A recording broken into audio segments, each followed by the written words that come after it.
Hi, everyone.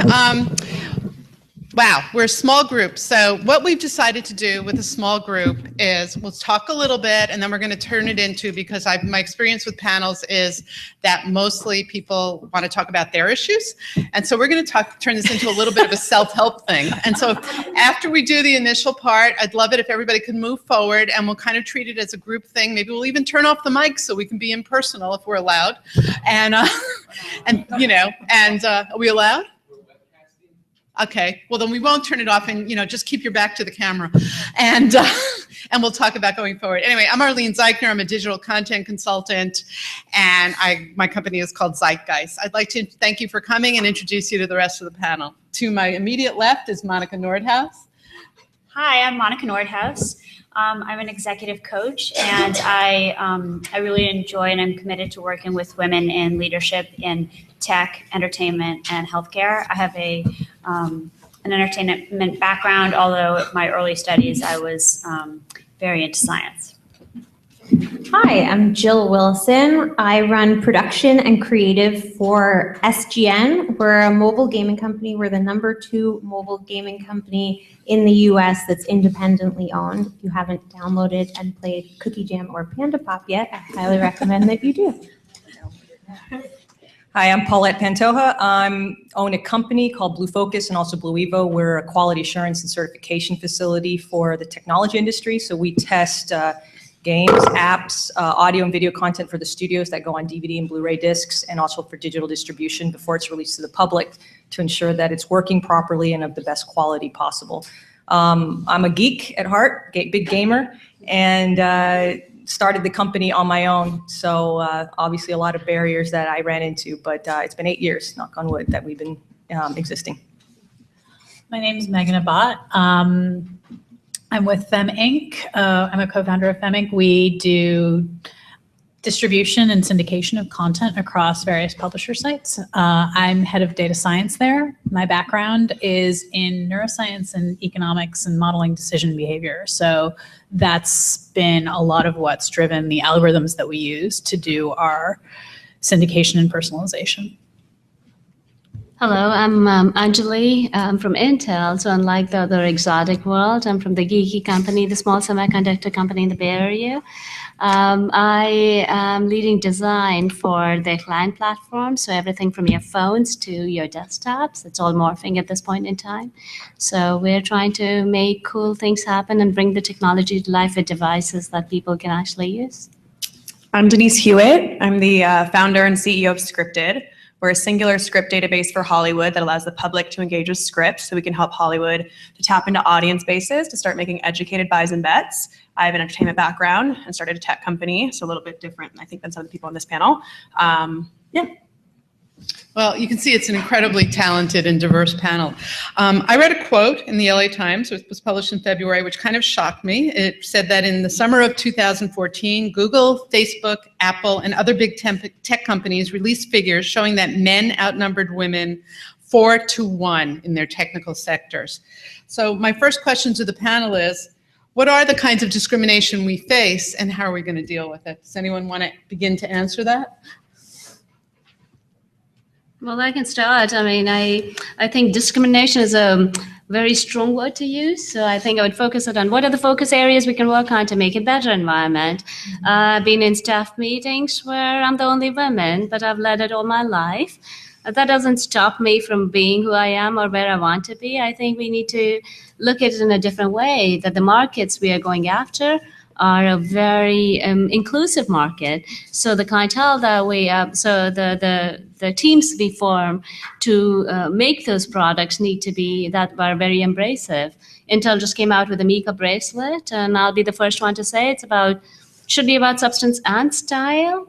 It doesn't fit my, I'll be honest, it doesn't fit it simply because probably there were 10 engineers trying to make a bracelet for, so I'll pause here. So I think it's, the issue is real, and we need to think of it as what we're going after truly, and then drive it from that angle and look at focus areas that we can look at so that any barriers, if perceived or not, are actually met.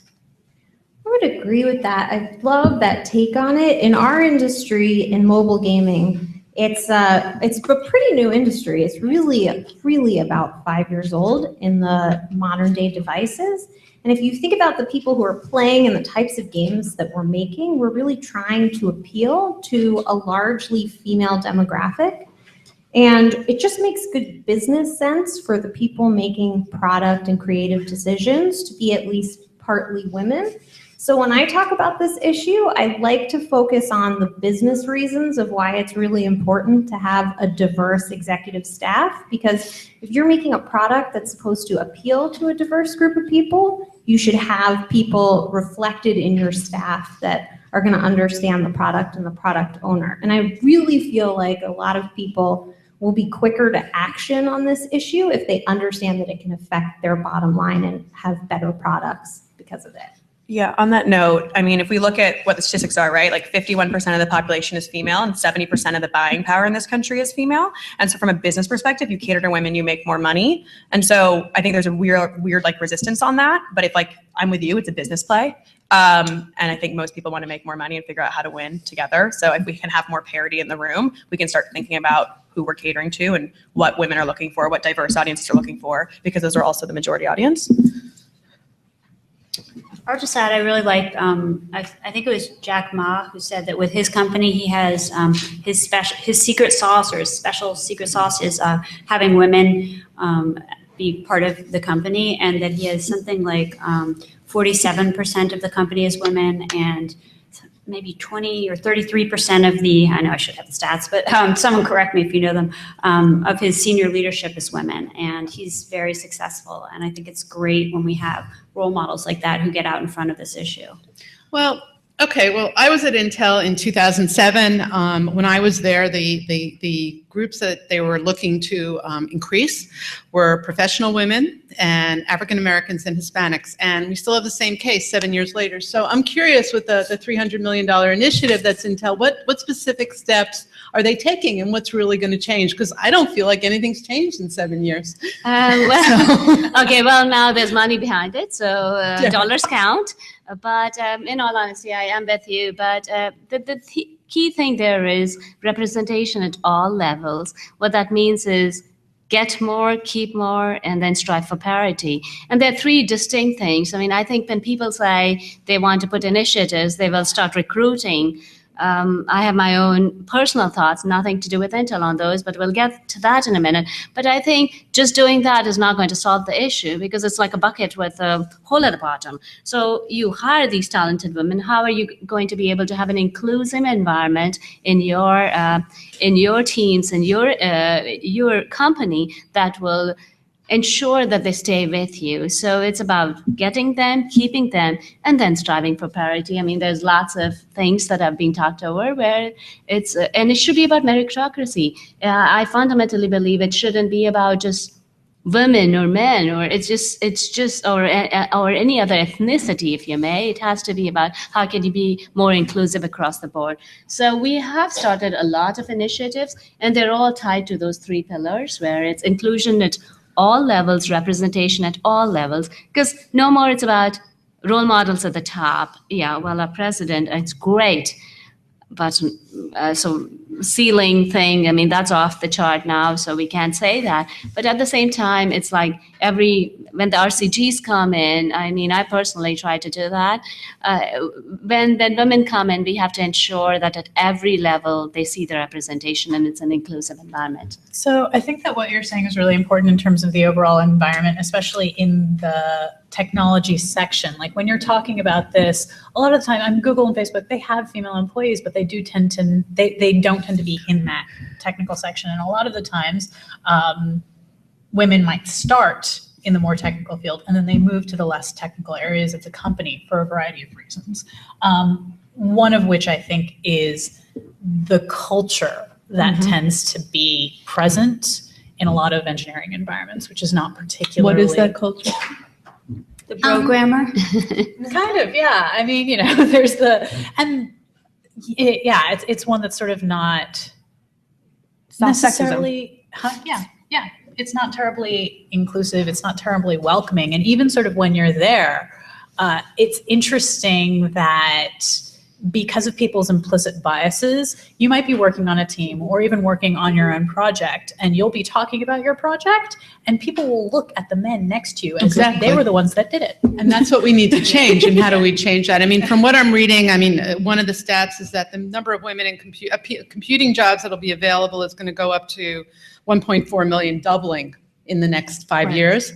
And we should be able to access those jobs, and we should be in it. I mean, I don't know, but I don't think marketing is going to grow at the same rate. That's always and that's where women are really ghettoized. I mean, maybe I'm wrong, but that's where I see it. Well, I think times are changing. Right. Where young girls are now having access, their STEM programs now that they're being able to be involved in, commercials now and products aimed towards girls to get into engineering and thinking about science, where there wasn't that before. So our generation, I think at our age, there aren't a lot of females, but I think years to come, you're going to see more and more involved. And I think that'll naturally just change. But I also think if the culture is unwelcoming, I mean, Hollywood and tech are actually quite similar. And I think you have to realize, like, there's a ton of female founder groups. There's a ton of women in Hollywood groups. Why we find solidarity in each other? Because the system doesn't work for us. And so what actually happens out of that is then you create a new ecosystem in which the people that are innovating a lot of times are women. So I also think we're going to see in the next 10 years a huge rise of female-run companies where it will be inclusive and the environment will be different. I mean, I'd say that's what's happening in Hollywood right now. Like, the very few of us in entertainment tech are mostly female. And I think that's because we have an issue with the system. So that's exciting for me because I think, in 10 years, this will be a very different space.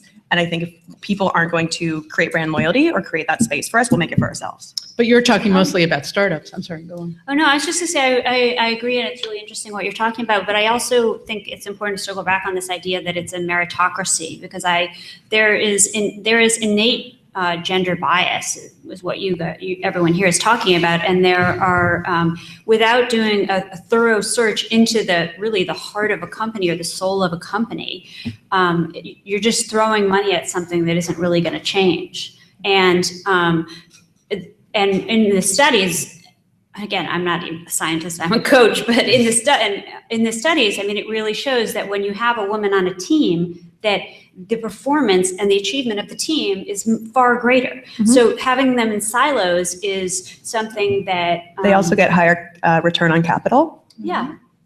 And why is 3% of venture funding goes to women? So, but but in these studies, are they giving you a reason for why the performance is better by having women on the team, or they just indicate they're doing incidence and not cause, or? So the studies that I've seen around this look at group intelligence as a function of the gender parity of the group. And there are hypotheses around why this is happening, but they don't necessarily have very concrete ideas of the mechanism. The hypotheses involve increased communication, different perspectives, and that sort of and all of that stuff. The thing that I sort of am concerned about, though, is that, yes, we know that having women on teams can increase their performance, but one of the issues that sort of happened, and there was a Harvard Business School sort of study on this, where women may be contributing and then they're making the group do better, but they might not be getting credit. Right. Yeah. And I think that that's a real problem when we talk about achieving parity and moving up and all of those other things. And that's also a reason why I think someone moved tech. And that's why the culture really has to change. Mm-hmm. The culture has to change. Yeah, but it's also about how do you get people in the culture. So engineering field, I mean, I'm sorry again to go back to that. It's the geeky field. So 20 years ago, I'm graduating from college, I'm told. I have studied as hard, tried to get the A+, but at the same time, I'm told when I have my first job that you have to look geeky to be actually taken seriously. And I took it to heart. I'm like, I'm there to perform and do it. My wardrobe for the next 5 to 7 years was not who I was. So I think there is a need to bring authenticity into the equation.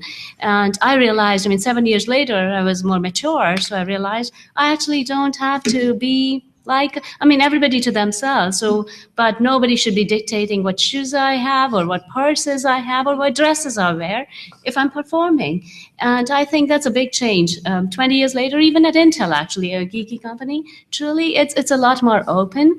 But I personally have gone through it, that I've seen that I think it needs to be a lot more embracive, and you have to stick to yourself and know who you are and then drive it. And you don't have to fit a mold, if you may, to be somebody. I think the same Harvard study that was just mentioned also indicates that women are on performance reviews at Intel, called the infamous rank and rate, where all your peers rank and rate you. Women are judged differently, and we're not judged the same way as men. So we might even contribute more and not get credit, and then lose credit because we're too assertive. Yep. And I don't really know how to fix that. And I'm wondering if any of you have any ideas about how we could fix that. I've been told I'm too abrasive many a time. And I don't apologize for it because I'm a direct person. I do perform well. And in those instances I bring it up. I say, would you say this to me if I was a man? Right. And across the board, no, you wouldn't. But because I'm a woman and because I'm empowered and I'm good at my job and I'm direct, I'm abrasive. And I think you have to flip the switch. You have to make people feel uncomfortable for them to realize what they're doing. If they don't feel uncomfortable, they don't realize, they don't understand because it's implicit, right? A lot of it's unintentional. I honestly think a lot of it is. And so when you make it something in the room, all of a sudden it's like, oh, okay, maybe you're right. And they have to rethink because as a woman, this is not the way I'm supposed to be speaking. And that was really what Sheryl Sandberg's book, Lean In, kind of brought to the forefront. A lot of people panned it and felt, she had privilege or whatever. But ultimately, she's talking about gender equality. She's talking about parity. She's talking about how women and men are treated differently in the workplace. And it's not just, it's sort of old school consciousness raising because the women aren't necessarily the problem. And the men need to be aware of it. What she's saying, there's certainly different approaches, but right. And I have a bunch of coworkers backing me up, right? Like they were men too, and they're like, "Oh yeah, totally. If you were a guy, this would not be happening." But I think it's making it a conversation point. Yeah, because this has just really come into the vernacular very recently. I think probably catapulted by that book. But okay, like Google apparently in 2013 started a program that tries to fight cultural biases and does word association games. But what is Sheryl Sandberg really doing? She wrote the book. What has she initiated at Facebook that's really changing the face of things, so to speak? So I can't answer what she's done at Facebook, but one thing that I think is really important for women in general is since we are already a minority, I think when you speak on behalf of a smaller group. But we're not the minority. We're 51% of the population. I'm sorry, in this workforce. Right, okay, sorry, got it. Yeah, so we already are in a position where we kind of feel like we need to speak for the entire group. And I think as women, sometimes we'll cut each other down and say, oh, Sheryl Sandberg's only speaking to this small group, but what has she really done? She's trying her best in her way to do her thing. And I just think in general, we'll get so much further if we're all like, okay, she's doing her part. How can I say kudos to her and I'm going to do something also? And there are things like really specific things in that book, like how to negotiate if you're a woman, how you'll be viewed differently, language, I just said that was a good chapter. It was a great chapter. It was a great chapter. She really, and the idea of leaning in. There are so many women who really, up until they read that book, did feel like if they wanted to have a kid, that they wouldn't go and gun for that promotion. So there are really important things there. I guess. What is she doing? I'll say one other thing on what she's doing at Facebook. If nothing else, she's a huge role model at a huge company, and she has a very successful partnership with a man, which also is not putting women in the silo. I'm sorry, I'm just totally cynical about it. And she may be doing things I don't know about, so I'm perfectly happy to talk about that. But when I went to business school years and years and years ago, I just decided that I would just fight with the boys. I'd be like one of the boys, and that was my attitude because you couldn't really. I was the only female MBA at all of 20th Century Fox. That was a large company, so it's and I kind of function that way. And I'm wondering, do we just kind of do it, or are we always going to face these biases and we have to actually? Well, I think there's two things we're looking at as an individual. Right. We don't have time for things to change. So if we're just speaking to someone individually or myself, you deal with this situation, you look at the environment you're in, and you adjust as needed to play the game, I guess, to get as far as you can. And you have your own, potential and the abilities to do what you need to do and do your job. And for me, starting my company and everything, of course, I've run into situations. I didn't see it because I was a woman. I just saw it. Here are barriers, got to knock them down and keep going forward. And I think as individuals, that's what we need to do, not allow our lack of confidence to get in the way of preventing us from moving forward. And, being direct, bringing it into attention to a group of people who calling them out like that, I think that's the greatest way to start to kind of get ahead. As far as groups and bringing awareness, that's something else. And I think the the programs that are being involved, looking at from a business standpoint, the benefits of appealing to women and hiring women in high profile positions in order to kind of go that way, or more technical people, that's key. We got to keep doing that too. But that brings up another one. I mean, I've again faced it a lot of times that I think it's meritocracy. So you have to ensure that the pool is wide enough and it's inclusive enough. But under no circumstances should the jobs go because they are, because that actually undermines women, because then you always have to say why you're there is because you're a woman. If you're the only person in the team, and I'm plenty most of the times within Intel, the meeting rooms, there's only one woman, and I don't need to every point in time need to convince everybody that I'm there because I'm a woman. I need them to understand that I'm there because I've worked as hard as them and I'm as good as them. So I actually take a very different approach to these things, and it hits hard the negative way sometimes. So we just have to be careful when we are looking at candidates that they need to be more inclusive rather than the decision actually. So, but here's the thing, you can talk about a meritocracy all the time, but the fact of the matter is that implicit bias means that if you look, and there are plenty of studies that show this, if you have two resumes that are identical, and one has a female name and one has a male name. The Heidi Howard story. But right? it's like, that's okay. Yes, that's an anecdotal class study. I mean, really large scale studies that have done this. But I mean, you look at like women, they have to work harder, better, and like faster, right? It's like if you look at who really, it's like, what have you done to get here, and what has that man done? Women have a lot of times have done so much more. And even venture funding, you see it. Like the companies that are raising seed rounds that are female-led are so much more advanced than the male companies that are like raising a seed round. Mm-hmm. Like they're Series A material. And so you're sitting there and you're like, why is this happening? Why do I have to prove myself to this degree when that person just has a great idea and you're throwing $1 million at them? So I think it's about the much used word, the unconscious bias. And I take it the flip side, actually. It's if you fill in its full representation at all levels, then the problem will be actually maybe resolved a little better, because the problem is that unconsciously people are wanting to make decisions. And if people making the hiring decisions at all exec levels are all males, maybe all white, then it's by definition you want to be seeking. I try. I mean, I'm being very honest. I have the same bias actually, because I'm more comfortable as I have led teams. I have tried to be. I'm always more female friendly. But then, isn't that the same bias? No, it's not hitting me hard because overall in the holistic world, there are more men than women with the seat at the table. So I think if we change it, wherein there is representation at all levels, then the bias will by definition be not there, because now you suddenly have diversity of views and diversity of decision making. So. I actually disagree with that. There are like similar studies where you look at this. There was one that was a few years ago where they were looking at science professors. Very similar sort of thing. You give people resumes. The female professors showed the same bias towards male students as the male professors. So being a woman in and of itself does not excuse you from having implicit bias. Because you're conditioned from a young age. It's conditioned. It has to do with the culture that we live in, which is why I think long term, it has to be about, I think you're right that having more representation throughout all levels will fix it, but not for the same reason. Not because there are more women decision makers, but because these implicit biases are formed by what we see in the world. So if what we see in the world has more parity, then that can help with the biases. But in the meanwhile, what do we do? Yeah, I mean, let's, I'm sorry, do you want to go? No, I was just saying, basing off of a resume with a male and a female's name with the exact same thing, right? Okay, well then how much then goes on to the interview when it's about personality?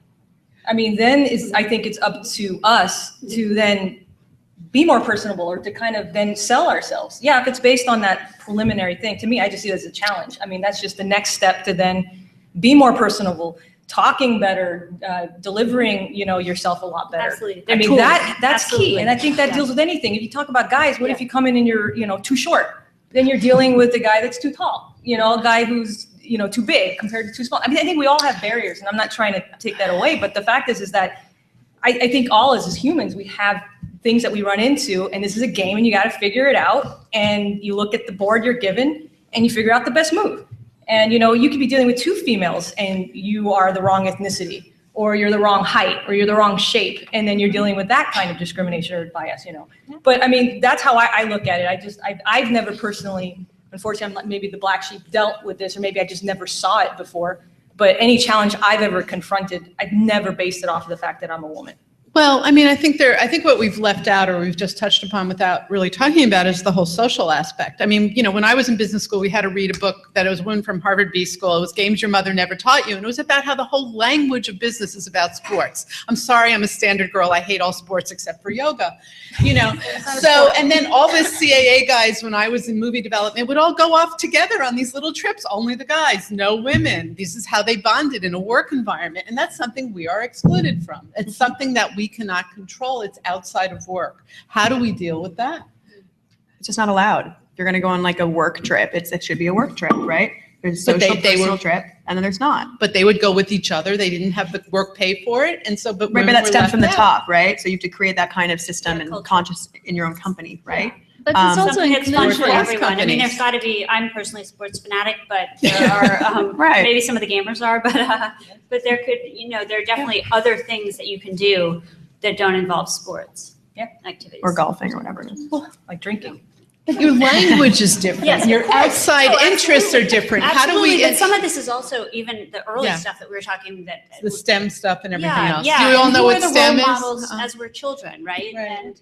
And having girls being introduced to science at a young age and all of this stuff. I mean, Right. it is a process, just as many of the other human rights and civil rights issues in this country have been. It's a process. Well, let's think about that process just for a second. I mean, if I look at the history of affirmative action in colleges, you would look at maybe for a long time, a lot of kids got in under affirmative action that maybe didn't have the same test scores as the relative size of the group and maybe didn't have the same grades and blah, blah, blah, blah, blah. Maybe we need to do that for women. Maybe we just need to take women that are in these technology jobs, if the pool isn't there, that maybe aren't quite as qualified as the guy. I'm not even talking about equal. I'm saying we could be less qualified, but at least we can get more women into the jobs. Are we willing to try that? But is that the right approach? I mean, I have a very different view on that.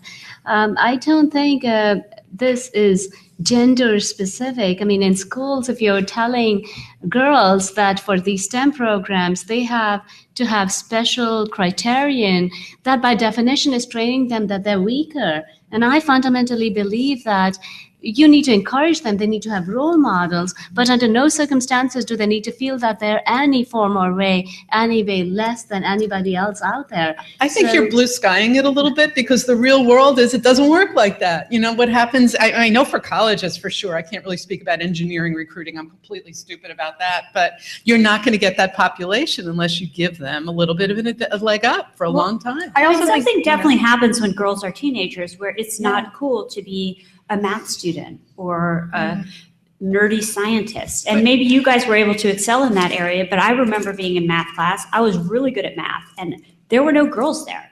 And I wanted to be where the boys were thinking I was cool. And that's a very real thing. So we're not just talking about, sorry, you go ahead. No, I just think like I don't have a technical background. That's not something that I have. I have a tech partner who's extremely talented in that area. I have a creative background. I'm a creative. Didn't stop me from starting a tech company. Why? Because the internet technology is accessible and I can figure it out. And so I don't think it's necessarily about like just it's about creating this idea that you can be in the tech space, even if you're not technical. There's ways for you to find avenues and opportunities using your specific background. And that's how we're going to create that idea, is showing women from all different walks of life that are in the tech space. I think it has a lot to do with, like in the past, where I was saying before, it was like that, you know, but I think things are changing. Yes. And I think we have to put a lot of emphasis on TV and programming. I mean, the more we have, you know, girls in TV shows that are, you know, in these science positions, these technical positions, it's just going to become normal. I mean, it's just, you know, anything else. And I don't like the idea of I having mean, like something Big like Bang Theory, maybe. Or Doc Well, there you go. McMuffins or something, right? Yeah. Aren't there these cartoons with the little scientists? Exactly. And even Marvel's now coming out with the superheroes for the girls, even though I wish it wasn't separate. I wish it was just part of the rest of the superheroes. But I mean, more and more as entertainment kind of puts it out there more. I mean, I think that drives a lot of this stuff. I mean, that goes with anything else. So, I mean, I don't think we should have something like affirmative action for women at all. I actually really like that idea because, as I said, these perceptions are formed by what you see in the world. And what you see in the world, the part that we can actually kind of control a lot is entertainment. Entertainment doesn't have to reflect the reality. It can reflect the world we want. Exactly. But then also the men are running the entertainment industry. Yeah, I mean, look at what happened to Amy Pascal. And the second thing is, what's worse than that is we're going to have to buy a lot of tickets, because guess what? Movies sell tickets, and they're not the ones with women in strong female roles. Hunger They sell them. Games. They sell them globally. Hunger Games. We got one, thank you. Right, but a lot of those big You know? franchise movies are for the global marketplace, right? So if we can like focus on the national marketplace and creating content for underserved audience bases here, we can start to see that shift, which is a lot of what me and a few other people are trying to do. And I'm seeing it a lot now. I mean, Divergent, another one, you know, where strong female roles now, and it's a little different than the Angelina Jolie Tomb Raider with her tight shirt and everything running around. I mean, things are changing now with strong women being in TV shows and also in movies. So I think entertainment is a big Frozen force. sort of pro-female? Frozen completely had that shift at the end where it's about sisterly love instead of the whole, you know, typical, you know, fall in love with the boyfriend. I was just like, whoa, that's pretty cool. So entertainment, I think, has a lot to do with how we're changing in society. Yeah, I don't disagree with any of you, but I'm thinking we can accelerate it. And the change in entertainment is glacial. It's just as glacial as the change in the technology companies, you know. So I think the scary thing about an affirmative action type of approach is that you don't want to harbor resentment of people thinking that women who are there because they were brought in are brought in because they're subpar. tough luck. We've had it in colleges forever. We could do it. But as a person who's trying to make money in a business, Right. I wouldn't want that There's for also- our business. I want our business to be with the most talented people possible. And I think there are plenty of women out there who can fill those roles. And I want to make sure other people know But how they're are you there going to because get of women that. into those roles? Educators too. But in So writers' I'm rooms, answering like that too. in entertainment, there's a diversity spot, right? And that's free to the showrunner, that diversity spot. So it encourages more people in the room. But then what happens is the moment that diversity spot becomes not free anymore, well, guess who's the first to go? Have you looked at the numbers though? Guess I mean, the numbers in entertainment for female directors for both movies and TV is insanely low, and it hasn't Yep. changed in 20 years. 3% of women in the DGA are. Yeah. It's going I mean- down actually, but that you diversity go. spot is not loved. No, it's not. It's because Yeah. that's a stigma Yeah. to it. Yeah, when it's it like absolutely you're does. an incredibly It talented absolutely does. writer, That's a good point. you have a in spot, show. period. Yeah. and that's what we need to create. I gotta say though, so if you choose to, I know this is a women's panel about women's issues, so we're obviously going to focus on this, but in your daily life, if you let these things consume you and think about how all these opportunities you're being passed over for and you have to work harder, you will go nowhere. Like you will implode, you will be a wreck all the time. All the mental energy you could put towards doing a good job at work will go towards your anger in the situation, which is totally justified, but not serving you in any way. And so I've always taken it as I've faced lots of opportunities that I've been passed over for, and you could say it's for any number of reasons. It could be because I'm a woman, it could be for other things, but I've always said, okay, so I get it. I'm gonna have to work 10 times harder. I'm gonna have to be 10 times more lovable to be invited to these social things outside of work. I'm gonna have to be 10 times smarter and better at my job than everyone in the room. And it's made me good at my job. And so I'm not trying to be Pollyanna here and say it's a beautiful world and women are treated equally. But I think if we look at it, like we have an edge here because we have to be better than everybody else to get ahead, then we can do really great stuff because we push ourselves even further. I don't know. I don't know the answer.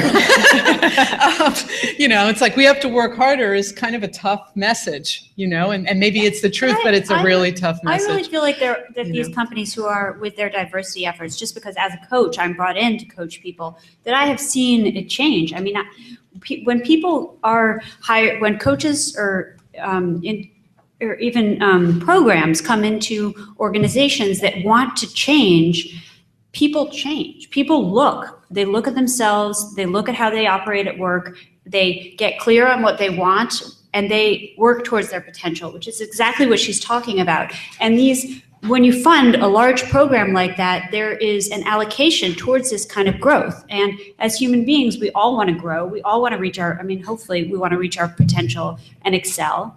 And certainly that's what all of the women on this panel are doing. And so I think that there are very real ways, very concrete ways that that allocations towards diversity efforts and towards awareness efforts can change the dynamic. So I really appreciated what she said. I think that's absolutely true. And I think it is really important to keep focused on the positive. Okay. And she knows, I'm sure, positive psychology, like this stuff can get you places. I mean, absolutely. These women all seem very positive and very forward focused. So for anyone out in the audience who's wrestling with this stuff, I mean, that's what I would take away right here.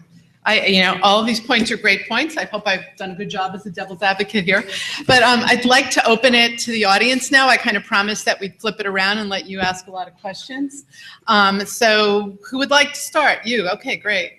I think we all know that it's important to get leadership positions, right?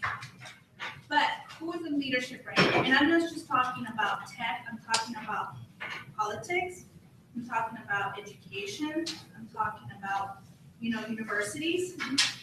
Harvard.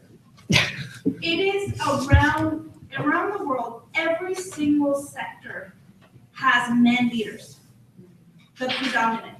And so when people say, hey, I don't believe in affirmative action, well, guess what? The only way that women will be able to infiltrate those leadership positions is through affirmative action.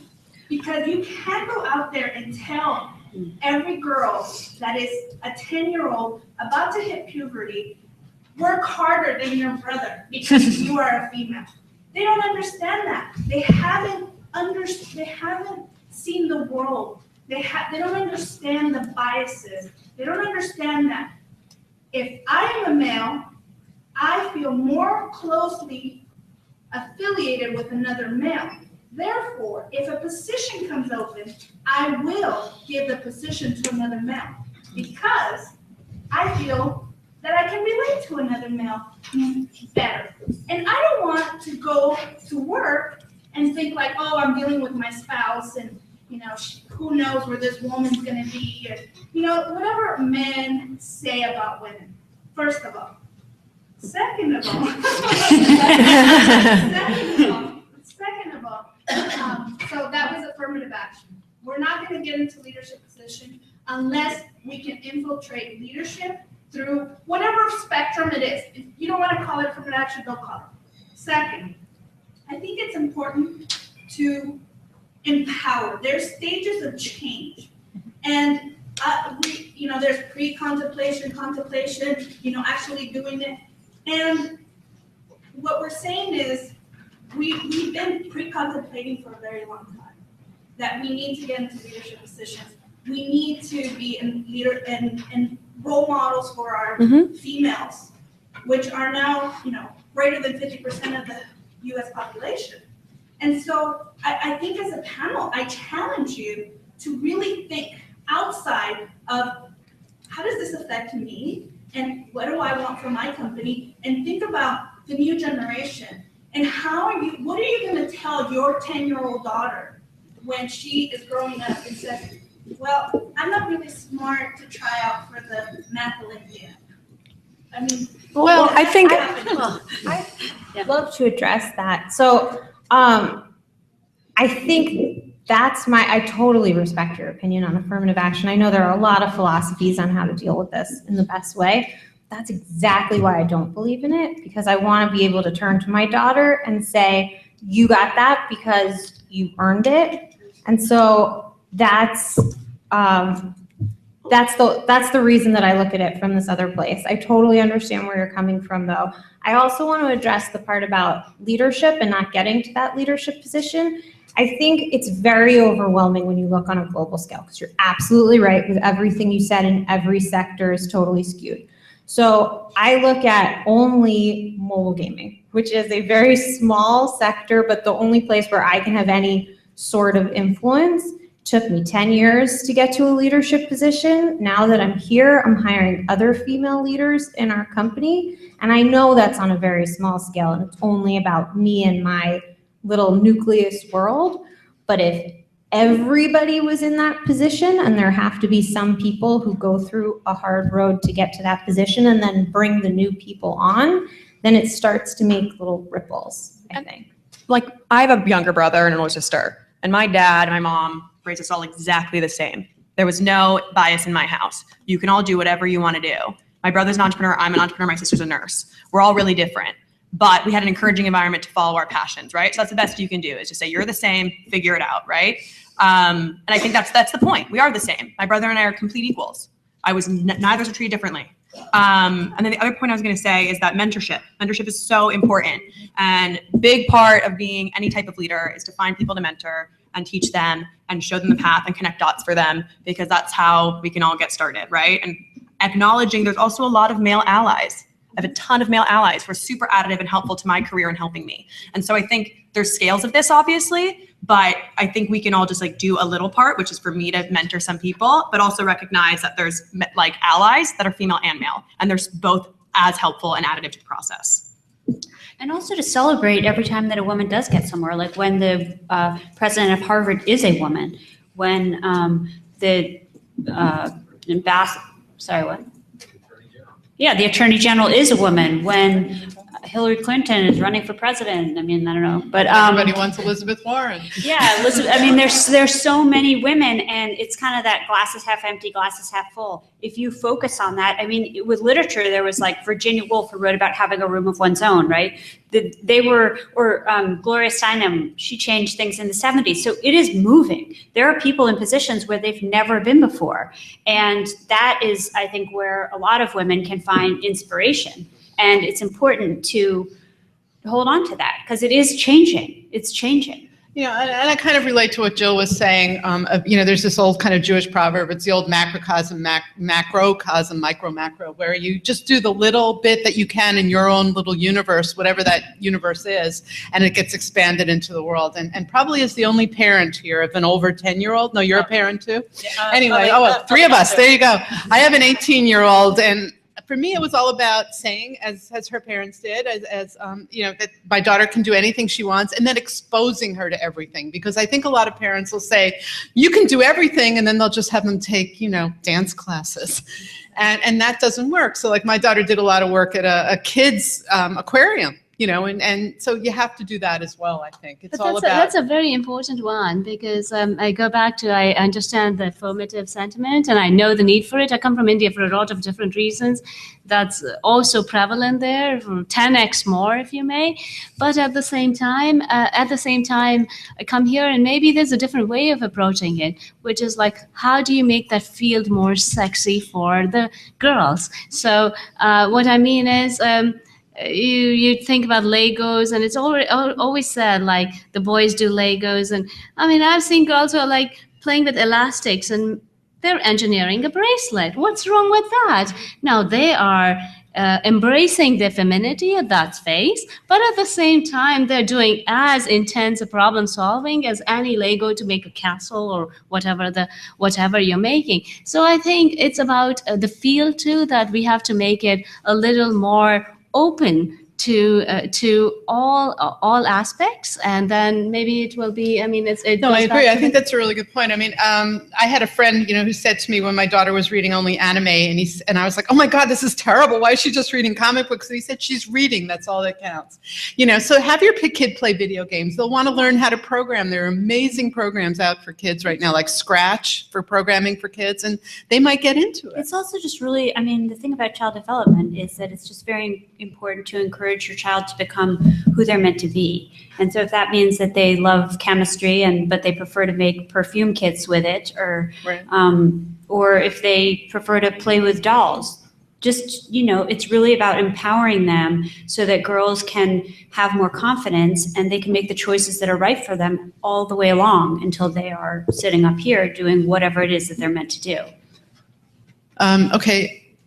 I actually have a question about maybe leveraging on the venture capitaling side, and several of you are from companies that are established, and then several of you have done it on your own, and so I guess this is sadly more for the doing it on your own side. But how do you feel the opportunities are opening up, or are there ways to leverage onto the money holders to be investing more into female? And you've been particularly Paulette, with 8 years on your own, and it sounds like yours is a little newer than that. But for you two, how have you seen funding, needing funding, getting funding? You obviously know the statistics really well, so I imagine that's some You go ahead, Paula. You go first. Well, I started the company 8 years ago with credit cards and strategic alliances and partnerships. I wasn't able to get funding. I didn't really try that hard. I did meet a couple of investors that weren't interested, and I just did it on my own. So through strategic alliances, and I think that's important too, who you know, and teaming up with them and finding out their strengths and your strengths and combining the two so that you can get, and there's a great book by Lorraine Siegel on strategic alliances. And I think that's very important. And that's another route than just simply getting money and losing equity in your company or giving that up. To this day, I'm currently, expanding the company further and starting a subsidiary portion of our company into more technical aspects of development. But I don't think I would look, honestly, and it hasn't occurred to me, for funding specifically to a woman-owned company.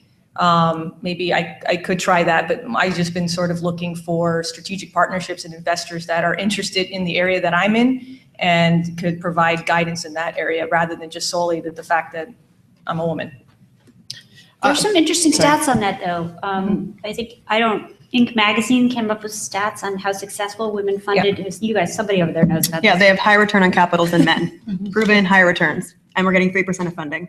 So you're looking at a massive discrepancy in the VC space. We haven't done, what's her name, Pow yet either. And there obviously are like female funds specifically for women, right? Which do exist, but a lot of them are later stage. They also have a lot to prove themselves because they're investing only in female companies and you want to show a big return on your capital, right? I mean, it's hard. I'm not going to lie, it's super hard. I raised like a friends and family round to kind of start our business, build out our beta site, which is now live. I'm going through a round now. It's a grind. I mean, like anything worthwhile is a grind, right? But I kind of liken it to dating. Like, not everyone's gonna get you. The people that get you. So you gotta like, deal a lot of frogs until like you meet the one. And that's exactly what it is. So like certain people are gonna be really excited about what you're doing and some people aren't gonna get it at all. And like I have meetings all the time with very tech people and I have an entertainment driven company that don't understand my space at all or the massive implications of what we're doing. And I basically have to break down the entertainment industry. And then I get thrown all these tech ideas, which I'm like, there's such a human component to making movies and making TV shows and being a creative that tech people don't 100% understand. And so you have to figure out how to merge the data points with the creative points and tell this compelling story. And it's hard. It is.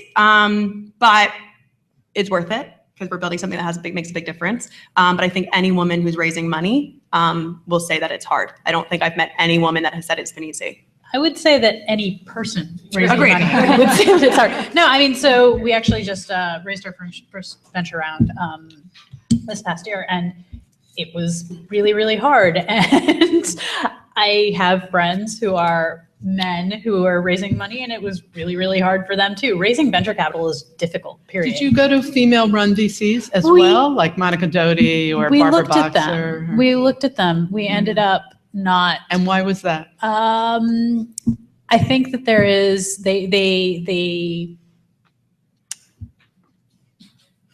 I think there are a lot of potential reasons. I think that one of the big ones is that they are more conservative. Mm-hmm. Interesting.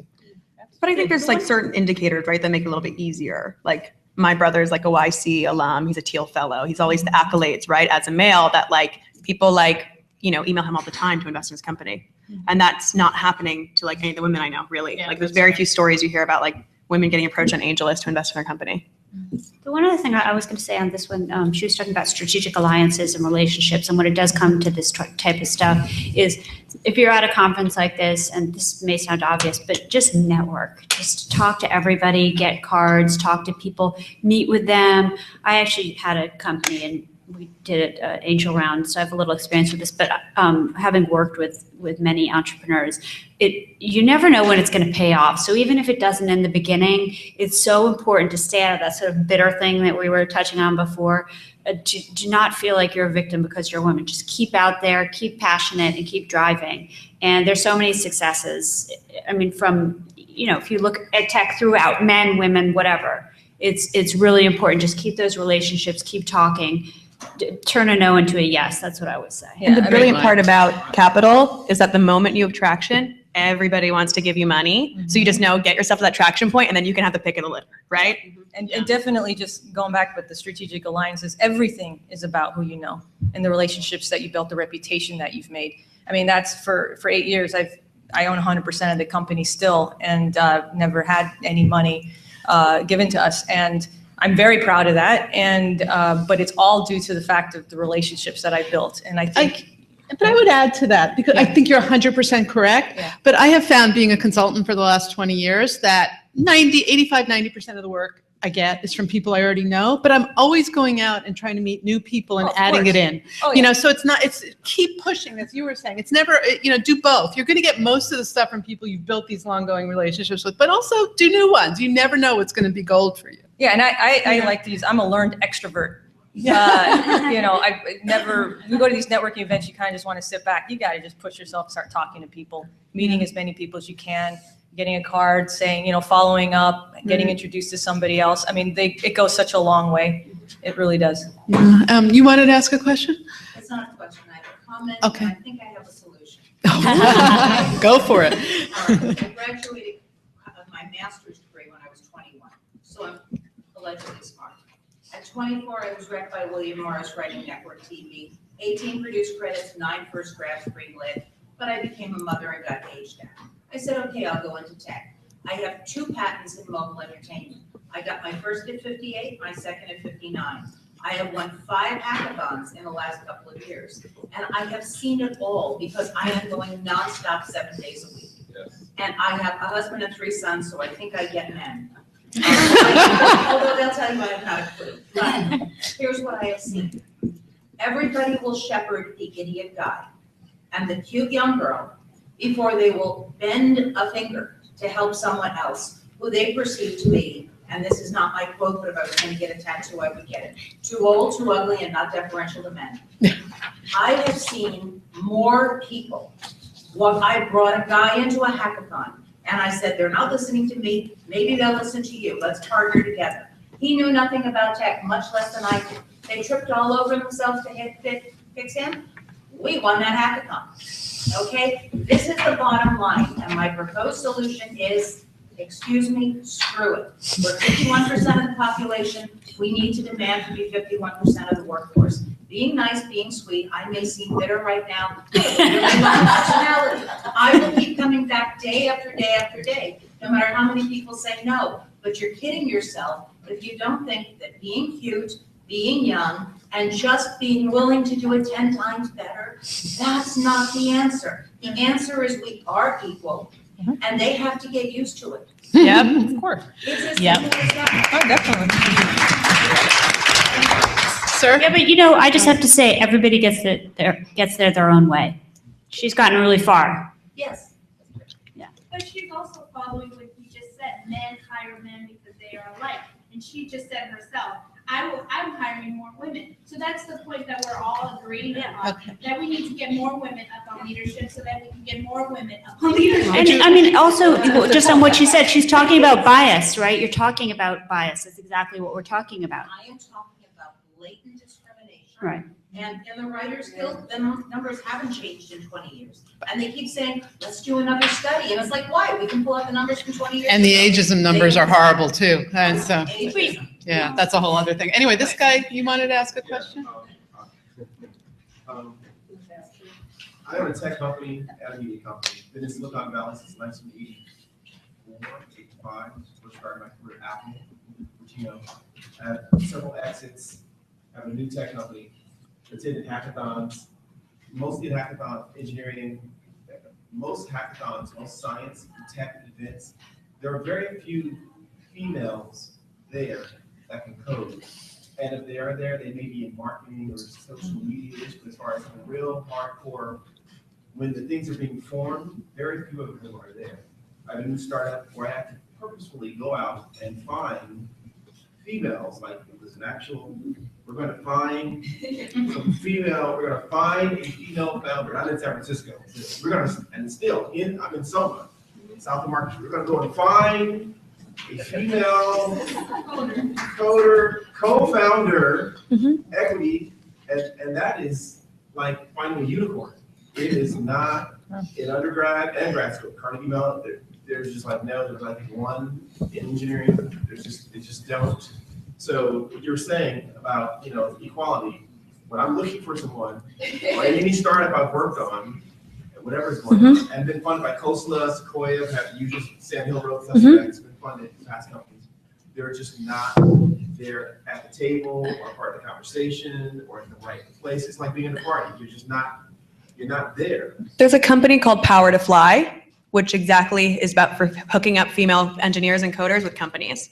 And so there's ecosystems that are starting for that, where you can go if you're looking for women to balance out your staff pool, go direct there. One of my advisors is also an advisor on that company, and it's awesome. By the way, my 10-year-old wants to be a coder. There you go. That's Well, awesome. I found She said that to me, and I was like, oh my God, I have to find you a coding camp this summer. Scratch. Go look at Scratch. IB Tech Camp's cool. She's doing the Coding Academy, Okay. stop, whatever, and Khan Academy, and she's coding already, but anyways.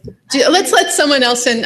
Would you like to ask a question? I'm just curious because it seems like in today's world that most of the tech savvy people are men. And I know like in India and stuff, when I'm calling to get help on my Mac, I get someone in Bangalore and it's a woman. Most of them are women I'm dealing with there. So I'm thinking, if there's so many talented people in that field over there, why aren't they coming here to get work and helping? But wait, have you dealt with the sexism of those people on the women on those Philippines and India? They treat you like, oh my God, you don't know how to plug in your computer? Why is it so intimidating for women to be at that level with all the other men who are such tech gurus? I don't. Because they make it uncomfortable. Men, they make, who said that? Makes it uncomfortable? Yeah, it's uncomfortable to be a woman in tech. It's uncomfortable to be a woman in Hollywood. So you have to either deal with the uncomfortability or talk about it, right? Yeah, You in the back, did you want to ask a question? It was more of a comment. It was kind of building on what you said. As one of the only males in this room, I believe that there's this male conspiracy that we sort of get in the back room, smoke cigars, drink scotch.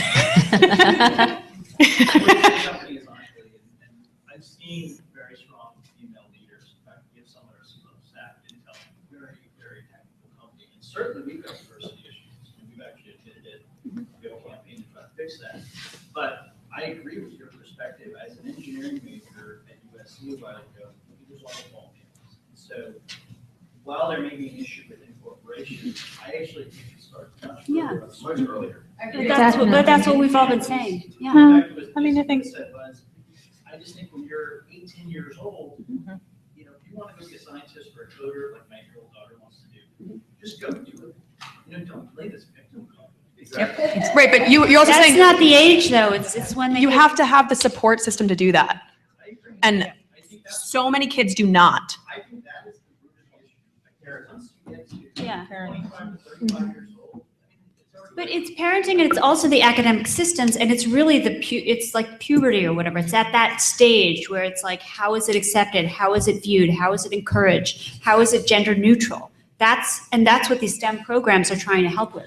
I would also flip it and say, maybe it's not the brothers, maybe it's not the fathers, maybe it's actually the mothers. Yeah, not encouraging their daughters to go. It's everyone. Ouch, ouch, Mike. No. No, So actually, I do think though, I'm completely with starting young. So going back to the affirmative, we take it a little further and say, if you start young, you already have that pool then you don't have to worry about. So Intel's actually very behind. Talk about initiatives. The ones I'm very passionate about are when we go to middle schools and we go to even lower, where I'm sitting down and these are simple lunch sessions or talks. You show them the things, tell them about science and technology. And then you ask them, what do you want to be? And they're like, oh, my mom's a hairdresser, and I think I want to be a hairdresser. I'm like, but you really seem to be very good in math. Have you ever considered it? So those are the points that we need to open it up at that level. And then by definition, it will. If by the time you're 25, 30, then you're fighting against, you want to build the bestest business, and every woman who's on the seat should be there because she belongs there and she's deserved it, not because it's you needed a seat at the table because it needed to be a female. So I think it needs to start really, really young, and the more programs we start at that age are going to benefit more. Anyone who hasn't asked a question, wait, let's wait. Is there anyone who hasn't commented Sorry, can I before just that can address speak? Ms. Oh, yeah. go Sorry, still on this point, Okay. is that so in gaming, which is my industry, I think earlier when I was growing up, I was the only girl who liked the games that I liked. And it was a room full of nerdy boys and me. And so it wasn't that attractive to women to go into this field. But now we're making games that appeal to a wide audience, including a lot of women. And so I realize this is not going to solve your problem of finding somebody in the next week or month, but in the next, say, 20 years, I think those girls and women are going to be able to turn to their parents and their siblings and say, that's cool, I want to make that. So a lot of the women up here are either in established companies or running their own companies and doing things that, I mean, technology isn't just a thing off to the side now. It's obviously the way we all lead our lives. It touches every single industry, men, women. All of the companies that we use are rooted in technology. And so now as kids are growing up, if we make a point of saying to kids, this is how this fashion website came into being, it's because somebody knew how to put this together, that it's going to drive a really large, interested group of people towards It's also technology. what you're seeing on TV too now. And I think it goes back to that. So kids now have the support from their parents, but it's reinforced by what they're watching on TV. So now you're going to see girl characters doing these jobs that weren't there before when we were growing up. So you have that reinforcement from the parents, from the entertainment, what they're watching on TV, from the schools. You're naturally going to see things progress. And I think it's just going to get better in that way. And grants for scholars. Yeah. The woman in the white sweater. Hi. So I was trying to figure out the best way to say this. I've been very fortunate to have great mentors in my life, male and female, and I've been in leadership roles and, you know, always encouraging, always giving back and helping the younger kids into the industry and giving, you know, just equal to everyone. Where my challenge has really been hard is actually with women and in leadership roles. And it's amazing how many women are so just really just keep you down. I mean, I actually left the Walt Disney Company because of the situation. And I was like, you know what, I just want to go to a nonprofit. It works all that I have along. And I took a position that was so below where my level was just because I just wanted a 9-to-5 job at that point in my career. But I was like, I want more, I can do more. And it was like, no, you just do that. And it wasn't the males, it was the females. So we're almost, I know there's great mentors out there, but there's also a lot of women in the workforce that are just really keeping us down. So how would you? I actually have experienced woman-on-woman hate, and it's a real thing. And it is a real thing because we're all programmed to think there's only one token spot for us. And so women subconsciously can turn to each other and say, I don't want you to be in that spot because I want that spot. And we have got to not do that because that's the worst thing that we can possibly do. We have to be good to the other women. I think it's But like often there's like a case of clawing your way to the top and then having to fit in with the guys. And then if there's another woman there, it's like, you know, it just becomes such a fierce competition that you think that these women in power. It's nurturing a culture of plenty, right? Like the idea that there's a space for all of us. I think even with companies that do competing things, there's still space for all of us. And I think that's how you have to view it. How can we work together? How can we collaborate so we all succeed? Because that's the aim. And also getting the support, getting support from like whether it's coaching or whatever, where you're able to look at it and you're able to figure out different ways that you can navigate these structures, which maybe aren't changing, but how you can advocate for yourself and reach your potential within the structure. Do you want to ask a question? Sure. Laura, I totally agree with you. That was actually one of the things I was going to ask you guys about was the women hate. I experienced it in my own industry, and now I'm trying to incorporate my industry into the tech world. And I very much relate to what you're going through right now because I'm starting a nonprofit empowering women in impoverished areas. I spent a lot of last year in the Middle East interviewing Syrian refugee women, being in camps, and bringing back these stories and trying to incorporate that. Not whatever it is I'm trying to do, I'm trying to see how I can approach this other industry I'm very unfamiliar with, which is the tech world. I've already experienced this woman-on-woman hate in my own world of journalism. And I wanted to see from those of you that have started your own company, experienced and established companies, what's the best way for someone like me to approach a woman as a mentor, as someone that I can possibly be my colleague in this next phase in what I'm trying to do? Okay, you're the coach. Yeah, I was thinking about that. So I worked at one of the jobs I had was I worked with the CEO of William Morris Agency, and it was really men, a lot of men, and it was great. I mean, it was great, and I really am still. But I don't know if it's. I don't know if the answer is only women mentors. I think it's got to be gender neutral, and I would say, look around you. Watch, it's sort of mindfulness. Sometimes it's detaching a little bit from what's going on and looking at who the people are, who the players are that you respect, who you want to be like, and learn things from them, approach them, build relationships slowly, and try not to see that really ultimately in coaching what people work on is trying to use empathy to understand where the other person's coming from, right? So if it's this woman on woman hate, there's another woman who's very afraid that you're going to destroy her in some way or take from her what she's worked so hard for. So how do you come at that from a different angle where you can show that you're non-threatening, where you can work on communication, language, approach, things that are very human? I mean, it's really sort of stuff that I'm sure you see in the Middle East. How do you negotiate complicated relationships and not always looking for one mentor or one perfect person who's going to carry you, that sort of hero fantasy of the mentor, but learn what you can. And then maybe that mentor isn't in your company or in your office, but then other mentors, other women, other men, people who can see who you are, who believe in you. And at some point when you're starting your own company, now I'm starting something that's empowering women. I feel a sense of responsibility to seek out other women that have the same mission and vision. We can talk afterwards. I can introduce you a bunch of people. Right. So as I do have lots of I'm truly blessed with everyone that I've come across, whether they were good to me or bad to me, because I've learned from them if they were bad to me to not be that way, or if they were good to me to pay it forward and try to be a mentor myself. But now that I'm venturing into something that's completely unknown territory. Just take pieces. That's what I do. Like I have a coaching business now, right? So I have my own business. I do a lot of different things. I have pieces. Like I have someone who's like really strong in retail who runs a huge company. Just shoot him a text on something. I have other people. I have people everywhere. Men, women, doesn't matter. They have their strengths. They have their specialties. When I was coming on this panel, I talked to someone who works at the Sloan Foundation. I talked to the woman who wrote Lean In with Cheryl. I talked to a bunch of people.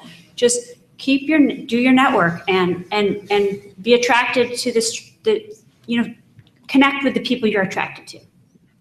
I just wanted to make you laugh a little. So in April, somebody posted this to the Huffington Post. It's things my male tech colleagues have actually said to me.